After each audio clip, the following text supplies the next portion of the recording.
Hello दोस्तों, आज की कहानी पास वाले घर की बहू। दोस्तों, मजेदार हिंदी कहानियाँ सबसे पहले देखने के लिए आप मेरे चैनल को सब्सक्राइब कर लें। वह आराम से 8 बजे सोकर उठती, चाय पीती, फिर नहा धोकर सज धज कर बैठ जाती। लोगों से चहक चहक कर बातें करती, क्योंकि मायका बगल में होने के कारण उसे माता पिता से दूर होने का एहसास ही नहीं हुआ। 11-12 बजे अपने कमरे में चली जाती और घंटों सोती रहती, केवल खाने व चाय के लिए निकलती। सुबह शाम उसके भतीजे भतीजी डिब्बा लिए हाजिर रहते, मम्मी ने दिया है, बुआ को बहुत पसंद है। बार बार नाम लेकर पुकारने पर भी ऋषभ ने जवाब नहीं दिया। चाय ठंडी हुई जा रही थी, इसलिए विवश होकर मैं ही ऊपर पहुंच गई, जहां रिया अपनी छत पर खड़ी उससे बतिया रही थी।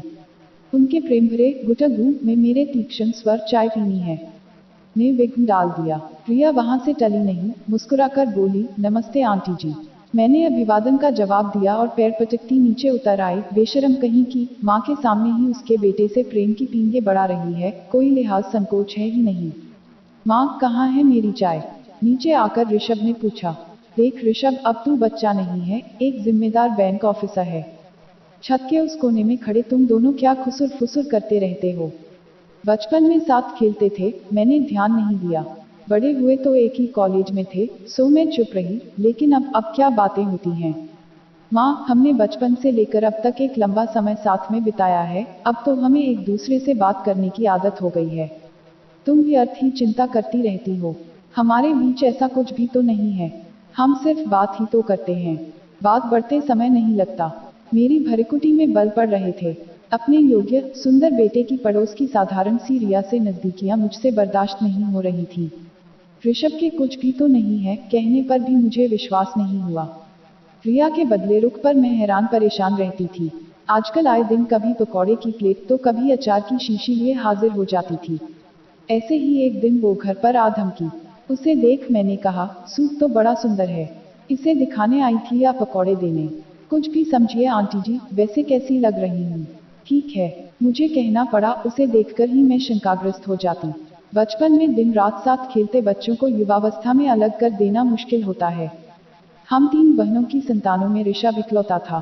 पति के खानदान में भी वह सबसे बड़ा और लाड प्यार से पला था। उसकी शादी को लेकर हम सब ने बड़े सपने संजोए थे, किंतु हमारे सारे अरमानों पर पानी फिर गया। जल्दी ही ऋषभ ने रिया से विवाह की घोषणा करके हम सबको गहरा आघात दिया। हजारों कमाने वाले ऋषभ की अकेली विवाहिता बहन रागिनी ने इसका पुरजोर विरोध किया। मैंने तो घर छोड़कर जाने की धमकी तक दे डाली, पर ऋषभ प्रभावहीन रहा। बोला, आप घर छोड़कर क्यों जाएंगी? मैं ही अलग हो जाऊंगा। बस प्रिया से शादी करवा दीजिए। करवा दूंगी। सारे निर्णय तो खुद ले चुका है। शादी भी कर ले। ठीक है, कोर्ट मैरिज कर लेता हूँ। मुझे तो आपके विरोध का कारण समझ नहीं आ रहा है। हमारी जाति की है, पढ़ी लिखी, धनी परिवार की है और सबसे बड़ी बात, मुझे पसंद है। मैंने जैसी बहू की कल्पना की थी, वो वैसी नहीं है। सिर चढ़ी नखरेल, पता नहीं क्या देखा तूने उसमें। शादी तो मुझे करनी है, मुझे पसंद है वह।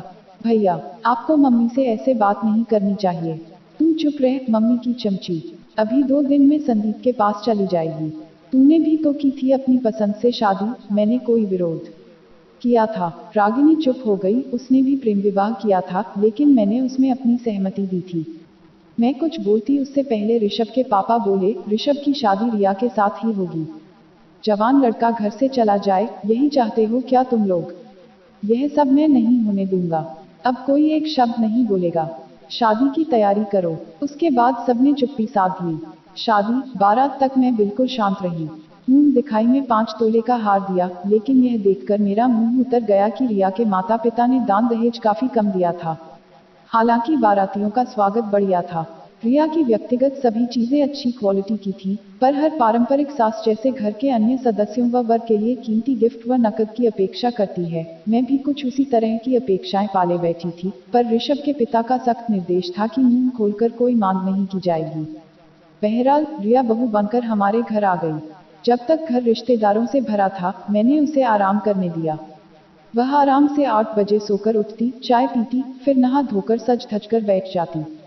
लोगों से चहक चहक कर बातें करती, क्योंकि मायका बगल में होने के कारण उसे माता पिता से दूर होने का एहसास ही नहीं हुआ।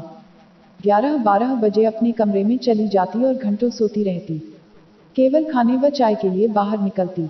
सुबह शाम उसके भतीजे भतीजी डिब्बा लिए हाजिर रहते, मम्मी ने दिया है, बुआ को बहुत पसंद है। दादी ने फूफाजी के लिए भेजा है। उन डिब्बों के स्वादिष्ट व्यंजनों से मुझे परहेज न था, लेकिन फूफा बुआ मात्र की भावना चुप जाती। जिस दिन ऋषभ रिया नैनीताल जा रहे थे, रिया ने आकर मुझसे कहा था, आप परेशान मत होइएगा, मेरी मम्मी ने रास्ते के लिए खाना बना दिया है। वे दोनों हनीमून रवाना हो गए। रिश्तेदार भी जा चुके थे। रागिनी ने जाने से पहले मुझसे कहा, वहां से लौटकर आएं, तो भाभी से खाना बनवाना शुरू कर दीजिए, वरना जिंदगी भर आप उसे बिठाकर खिलाती रहेंगी। हाँ और क्या, उसे तो करना ही है। मैंने कह तो दिया, लेकिन मन ही मन असमंजस में भी थी। कुछ दिनों बाद ऋषभ रिया लौट कर आए। काफी गिफ्ट्स, मेवे मिठाइयाँ लेकर आए थे। रिया शाम को ही मायके जाकर काफी कुछ दे आई। अब तुम दोनों आराम करो। ऋषभ, कल तुम्हें बैंक जाना है। रिया, कल का नाश्ता तुम्हें बनाना है। इंतजाम मैं कर दूंगी, मैंने कहा। रिया ने सिर तो हिला दिया, लेकिन आशंकित थी। दूसरे दिन नाइटी उतारकर सूट पहनने और ब्रश करने में ही उसने अच्छा खासा समय लगा दिया। फिर जिस मंथर गति से वह पराठा सेंकने लगी थी, लगा कि आज ऋषभ ऑफिस ही नहीं जा पाएगा। हारकर मुझे ही सब्जी छौंकनी पड़ी। रसोई में काम करते हुए मैं उसे फुर्ती से काम करने की सलाह देती रही, जिसे वह अनमने भाव से सुनती रही। अगले दिन उसे फ्राइड राइस और पनीर बनाना था। सारी तैयारियां करके मैंने उसे आवाज दी, तो पाया कि वह घर में कहीं है ही नहीं। अचानक सीढ़ियों पर उसके पदचाप ने मुझे सतर्क किया। वह हाथ में एक बड़ा डिब्बा लिए उतर रही थी। मम्मी जी, मेरी मम्मी ने आलू दम और पूरियां भेजी हैं। सुबह का नाश्ता हो जाएगा। तुम दोनों का तो हो जाएगा, पर हमारा नहीं। कब तक कुछ सीखने की जगह डिब्बा लाती रहोगी? अब छोड़ो यह सब। लेकिन रिया ने मेरी एक न सुनी। छत पर उसका मायके वालों से लेन देन चलता रहा। कभी कभी तो वह कचौड़ी, हलवा पोहा का डिब्बा लिए अपने कमरे में चली जाती और खा पीकर छत से डिब्बा पुनः देने के अनुरोध के साथ लौटा दिया जाता। उसका पेट भरा रहता तो खाना बनाने में उसकी दिलचस्पी कम रहती। मुझे गुस्सा आता, लेकिन कुछ कह न पाती। ऋषभ की शह जो मिल रही थी उसे। नई नवेली अर्धांगिनी के 100 खून माफ होते हैं, लेकिन असली गलती रिया की मां कर रही थी। सो एक दिन बिना पूर्व सूचना के मैं उनके घर पहुंच गई। मेरी गंभीर मुख मुद्रा से वे तनिक विचलित दिखी। खूब आवभगत हुई। उसी दौरान मैंने कहा, आपने रिया को कामकाज नहीं सिखाया, कोई बात नहीं, लेकिन छतों से डिब्बे देना, लड़की को केवल मैं और मेरा पति का पाठ पढ़ाना, क्या यह उचित है? अरे बच्ची है, जो कुछ उसे पसंद है घर में बनता है तो दे देती हूँ। धीरे धीरे सब सीख जाएगी। धीरे धीरे उसमें अलगाव की प्रवृत्ति आ जाएगी। वह आप पर निर्भर हो जाएगी और कभी अपने घर के प्रति समर्पित न होगी। आप बहुत आगे की सोच रही हैं। एक माँ की तरह सोचें तो आपको लगेगा कि कुछ भी गलत नहीं हो रहा है। रिया की माँ अपनी बात पर अड़ी रही। मैंने गहरी सांस ली और जाने के लिए उठ खड़ी हुई। बाहर तक मुझे रिया की भाभी छोड़ने आई। उसने कहा, आप चिंता न करें, वह घर की छोटी है, इसलिए दायित्व भाव नहीं है, लेकिन शादी के बाद यह भाव हर स्त्री में जरूरी है, वरना वह उस परिवार से जुड़ नहीं पाएगी। मैं उसे समझाऊंगी। मैं घर वापस आ गई। रिया ने इधर एक नई रट लगा रखी थी कि वह नौकरी करना चाह रही है। घर से सहमति मिलने पर उसने एक स्कूल में नौकरी कर ली। अब वह भी ऋषभ के साथ टिफिन लेकर निकल जाती। दोपहर में बना बनाया मेरे द्वारा परोसा खाना खाकर सो जाती। शाम की चाय मैं ही बनाती। चाय पीकर वह खाने के लिए पूछती तो जरूर, पर बस रोटियां बनाकर चलती बनती। कभी कभी सब्जी, चटनी या रायता आदि बनाती। इसके बाद सब मुझे ही समझाते, अरे जैसा बना है खा लो, सब पेट में ही तो जाएगा। तुम सोचती हो वह अभी से तुम्हारी तरह एक्सपर्ट हो जाएगी। पापा ठीक कहते हैं माँ, ऋषभ बोलता। रिया उनकी कृतज्ञ रहती और मुझसे कुपित। रात में कहती, मैं रोटियां बना दूंगी, सलाद काट दूंगी, बाकी मेरे हाथ की बनी सब्जी तो आपको पसंद नहीं आएगी। अब मैं घर में मुफ्त की नौकरानी थी। तीनों टाइम खाने की व्यवस्था, घर की सफाई और सजावट, महरी के पीछे पीछे घूमना, मैं चाहकर भी उससे कुछ न कह पाती।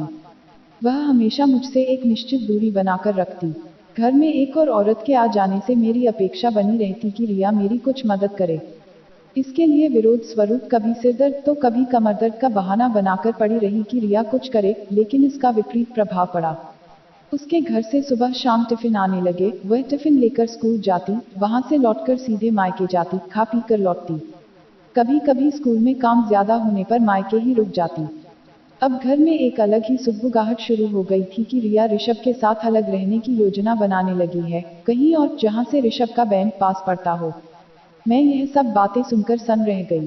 ऋषभ से पूछा तो उसने इसे हल्के में लिया। मम्मी, मैं रिया के योजनानुसार तो नहीं चलूंगा। हाँ, उसके पापा का फ्लैट है तो 2-4 दिन जाकर रह सकते हैं। ऋषभ से बात करके कुछ तसल्ली हुई। छत पर कपड़े सुखाते रिया की भाभी से बात हुई। वह चुपचाप नंद की योजनाओं को सुनती रही, लगा जैसे किसी अलग ही सोच में गुम है। रिया की मेरे प्रति बेरुखी से मैं आहत थी। मैं भी आदर्श सास बनने में असमर्थ थी, सो उससे कुछ कहना भी मैंने छोड़ दिया। लेकिन इधर कुछ दिनों से मुझे रिया खोई खो लगती। उसका चहकना, उछलना, कूदना, उधम मचाना सब बंद हो गया था। कुछ सोचती रहती, उसने छत के चक्कर लगाना और टिफिन लाने का क्रम भी रोक दिया था। सुबह उठकर चाय खाना सबके लिए बनाती, अपना टिफिन लेकर मुंह लटकाए चली जाती। लौटने पर मायके न जाकर सीधे घर आती।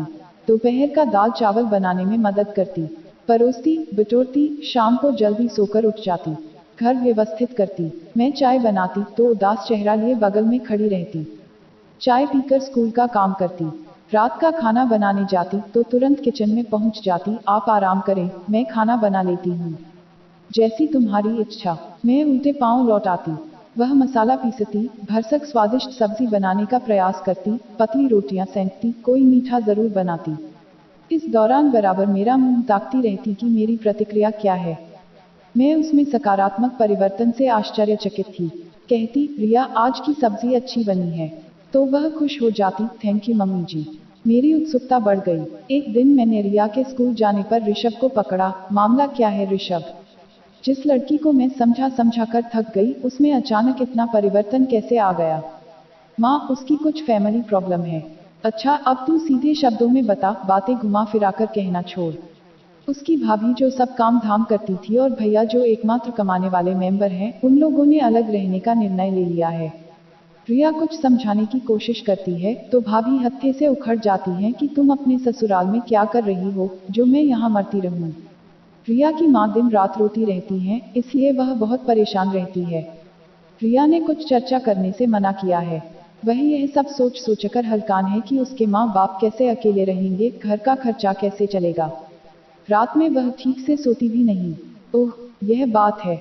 मेरे मन में भी बहुत सारी बातें उठी, लेकिन मैं चुप रही। रिया का घर के कामों में मन न लगना, अकेले रहने की बात करना, फिर अचानक एक सुखद परिवर्तन, लेकिन यह परिवर्तन भी उसकी भाभी के अलगाववादी नीतियों के कारण हुआ, जो ठीक नहीं था। रिया ने जो कुछ यहाँ किया था, वही सब कुछ जब उसकी भाभी ने किया तो वह परेशान हो गई। मैंने चुप्पी साध ली थी। रिया स्वयं मेरे नजदीक आने की कोशिश करने लगी। स्कूल और घर दोनों संभालने वाली बहू के प्रति मेरे मन में सहानुभूति उमड़ने लगी। मैं उससे बोलने बतियाने लगी। वही सारी बातें जब उसने मुझे बताई तो मैंने उसे समझाया कि यह सब कुछ दिनों की मुश्किलें हैं। कटुता कम होने पर सब ठीक हो जाएगा। नहीं मम्मी जी, भाभी मेरे बूढ़े माँ बाप को छोड़कर जाने की बात कहने लगी हैं। भैया की सैलरी से ही तो घर चलता है। भाभी मुझे अपने दोनों बच्चों बंटी नेहा जैसा मानती थी, इसीलिए तो मैं भी मायके से जुड़ी थी। अब न जाने क्यों उनमें ऐसा परिवर्तन आ गया। मुझे भी आप सबसे न निभा पाने का ताना देती रहती हैं। मैंने उसे दिलासा देने के लिए कंधे पर हाथ रखा तो वह मुझसे लिपट गई। मेरा मन भीग गया। लगा रागिनी मेरे गले लगकर खड़ी है। मम्मी जी, मैंने भी इस घर और आप सबके प्रति अपने कर्तव्यों का निर्वाह नहीं किया। यह नहीं सोच पाई कि मैं जो कुछ अपनी भाभी से अपेक्षा कर रही हूँ, वैसी ही आशा आप सब भी मुझसे करते होंगे। जीवन का केवल एक पक्ष देखा था मैंने, लेकिन अब मैं सब कुछ समझने लगी हूँ। मैंने उसे सांत्वना दिया। आगे संक्षेप में यह कि अब मैं पति, पुत्र, बहू के साथ सानंद जीवन यापन कर रही थी। एक आध महीने बाद सुना कि रिया के मायके में भी सब कुछ ठीक हो गया है। रिया की भाभी ने अलग होने की रट छोड़ दी है और सास के साथ मेल मिलाप पूर्वक रहने लगी है। उसका बार बार रूप बदलना मुझे आश्चर्यजनक लगा, लेकिन एक दिन छत पर सूखे कपड़े समेटते बगल की छत पर रिया की भाभी खड़ी दिखी। उसने पूछा, आंटी जी, घर में सब ठीक है ना? हाँ, अच्छा चल रहा है। तुम बताओ, तुम्हारे परिवार में सब कुशल मंगल है ना? यहाँ तो हमेशा ही कुशल मंगल था, लेकिन मैंने तो सुना था कि। उसने होंठों पर उंगली रखकर चुप रहने का इशारा करते हुए पास बुलाया और बोली, हमारे परिवार में कुछ भी गड़बड़ नहीं थी। वह तो मैंने और मेरी सास ने मिलकर गृह कलह का नाटक किया था ताकि रिया को अपने दायित्वों का एहसास हो। मेरी आंखें बड़ी बड़ी हो गईं। स्वयं को संभालकर मैंने दबे स्वर में कहा, बेटी, मैं किस प्रकार तुम्हें धन्यवाद दूं, समझ में नहीं आ रहा है। तुमने मेरे घर की खुशी के लिए स्वयं को बुरी साबित करने का प्रयास किया। कोई बात नहीं आंटी, मेरे सास ससुर तो सब जानते हैं, अभी रिया को कुछ नहीं पता चलना चाहिए। बाद में जानने पर कुछ न होगा। तुम ठीक कह रही हो, मैं उसे कानो कान खबर नहीं होने दूंगी। और हम दोनों नीचे उतर गए। मैं कृतज्ञ थी, जिंदगी की गाड़ी हंसी खुशी, गम मुसीबत लिए चलती रहती है, उसमें ठहराव नहीं आता, किंतु संतोष व कृतज्ञता के भाव तब उत्पन्न होते हैं, जब कोई शख्स निस्वार्थ भाव से दूसरों की मुश्किलें आसान करता है और गाड़ी पटरियों पर सरपट दौड़ने लगती है। Thanks for watching the video. More watching the video, please subscribe the channel on bell.